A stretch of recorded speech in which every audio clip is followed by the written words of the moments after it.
adjust the valve in your hawk as soon as you get it. I think you can trust the manufacturer that much. Take their advice. Maybe not 800 miles, but maybe let's say 500 miles. Go ahead and make that inspection. At that point, make sure you have the proper valve adjustment tool. And some indicators. One thing you'll notice when your valves start to get a little tight and need adjusting. Let's say for instance you're riding your top speed by around like 50 miles per hour on an average, and you're pushing it and you're like filling that juice and you're flowing 50 miles per hour, and then one day you go out, a couple of days you notice you're pushing that juice, you're only doing like 35 or 40, and you're like, man, it's winding out. That probably means it's time to adjust those valves. Because after I did that, I got 52 right back, like bam. I was like, whoa, slow down, baby. I never have been like one of those top speed type guys. Look at that other Harley over there. Alright.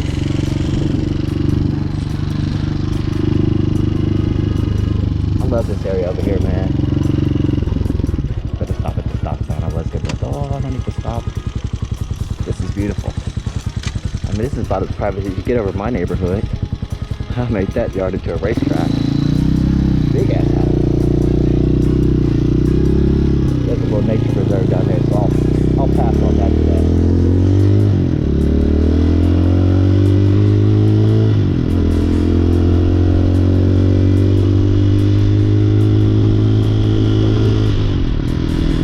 I think it's time to change the air filter. I don't think it's time to adjust the valves again, but I'm noticing a little bit, maybe reduction in horsepower. You only got 14. Some of these bikes out here, like these super bikes, got 120. That's one thing you don't need, is too much horsepower. Just enough, or maybe a little bit extra, but not too much. Too much horsepower to get you in trouble, baby.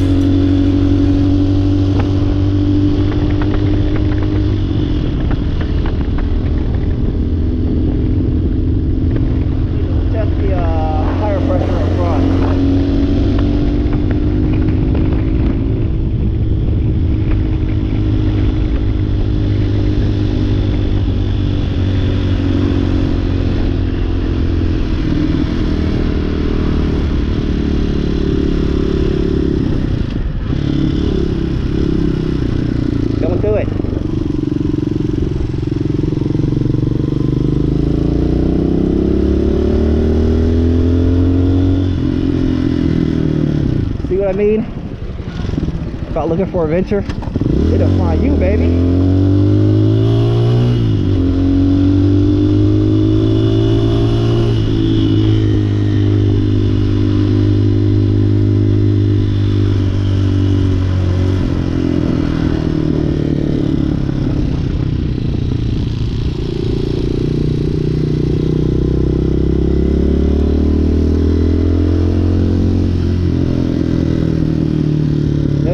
Around here,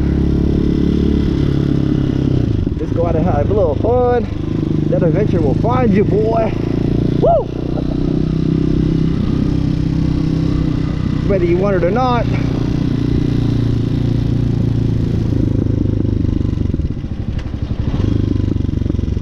Getting them gardens together.